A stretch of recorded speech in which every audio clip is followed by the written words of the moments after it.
think you've had too much to drink to be driving. So put your hands behind your back for me. Here, put your hands behind your back.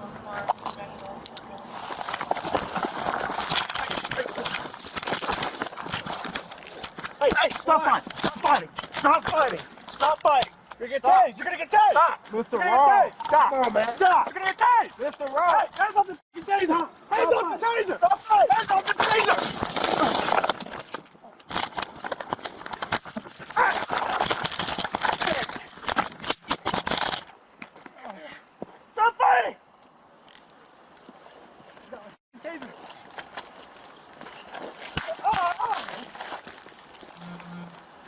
63.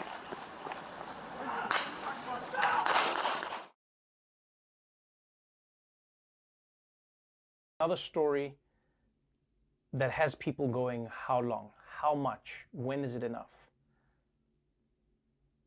The story is out of Atlanta. Rayshard Brooks. And forgive me if I get any of the details wrong, but as far as I know, you've probably seen the video, you've read the story. Rayshard was in his car in a Wendy's drive-thru. He was drunk or tipsy, or he had alcohol and he fell asleep. People are driving around his car. And so somebody at the Wendy's called the cops. The cops arrive at Wendy's and, they get Rayshard out of the car. And they start talking to him for about 30 minutes, asking him, is he drunk? Why is he driving? What's going on? I mean, it seems pretty standard. And the whole time throughout this video, you have human beings being human beings. You have Rayshard, who's clearly inebriated, and he's talking to the cops. And you have the cops asking him the questions. And what was interesting for me about this video is, in the beginning, it seems like everything is going to be fine. The cops are talking to him like a person. They're not being aggro. They're not being disrespectful. They're not being mean or anything. He's being respectful. He's calling them sir. He's not cussing them out. He's offering to walk. Everything is going well. Everything is going well. And then in one moment, in just a few seconds, every part of that normal story turns into the abnormal ending that we've come to know as interactions with police and black people. Because the police try and arrest him, he resists and he wrestles with the police. In the scuffle, they try and tase him. While he's being tased, he grabs the taser, he gets up, he runs away.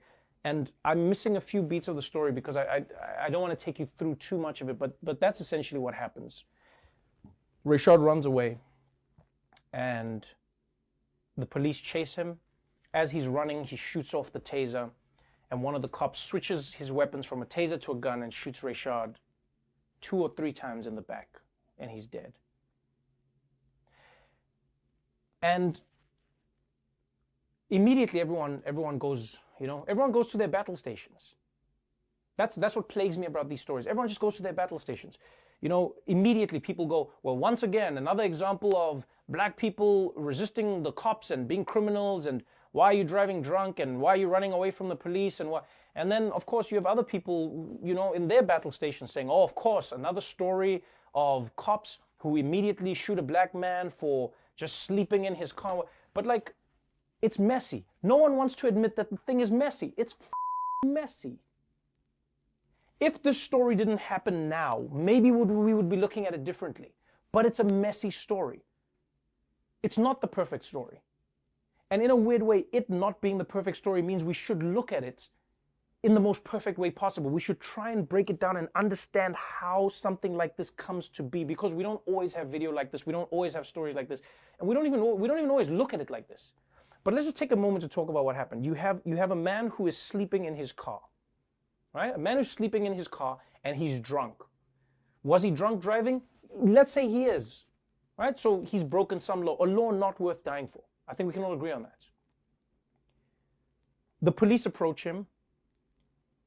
And even then, I asked the question, why are armed police dealing with a man who's sleeping in his car? He posed no threat to anybody. No one at Wendy's felt afraid. Cars are driving around him. He's not stopping people from ordering food. So why are armed police there in the first place?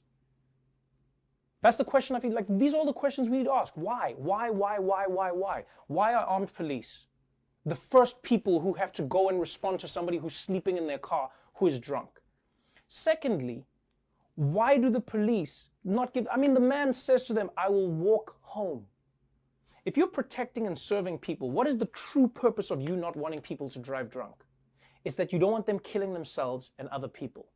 In this instance, no one had died because of his driving, and he hadn't killed himself because of his driving.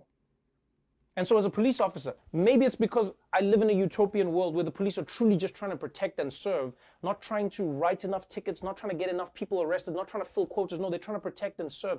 In that instance, you would hope a policeman would say, sir, you do not look fit to drive.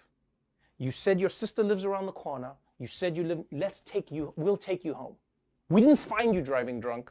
We found you asleep in a car. So we'll give you the benefit of the doubt. The country's burning down because of the way black people are dealt with by the police. So let us show you just in a moment that it doesn't always have to end the way you think it has to end. I'm not saying they had to do that, but it would have been nice. They arrest him. He fights. Now, you know what's messy about this whole thing is we forget you are dealing with a drunk person. You're dealing with somebody. The very fact that you're not allowed to sign a contract when you're drunk, the very fact that you're not allowed to do anything when you're drunk, tells us something about drunk people. We know what a drunk person is in society.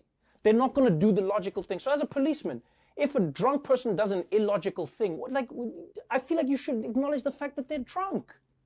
It doesn't mean they deserve to die. They're drunk. We know what drunk people do. I've been drunk. You've been drunk. Everyone has been drunk. You don't deserve to die for being drunk.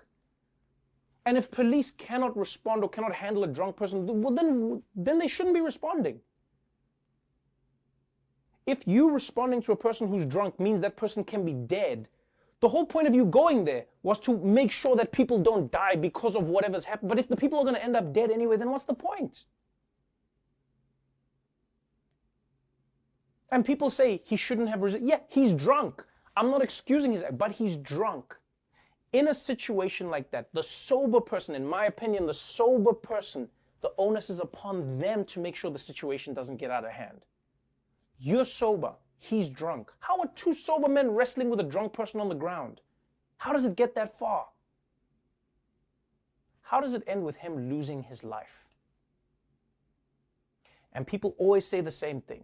They go, well, if you didn't do that, then you would still be alive. They say this shit all the time, if you didn't do that. But the truth is, the ifs keep on changing.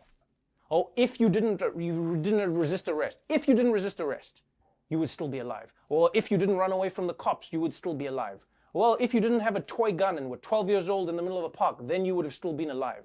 Well, you know what? If you weren't wearing a hoodie, you would have still been alive. Well, if you didn't talk back to the cops, you would have still been alive. If you weren't sleeping in your bed as a black woman, you would have still been alive. There's one common thread beyond all the ifs. If you weren't black, maybe you'd still be alive.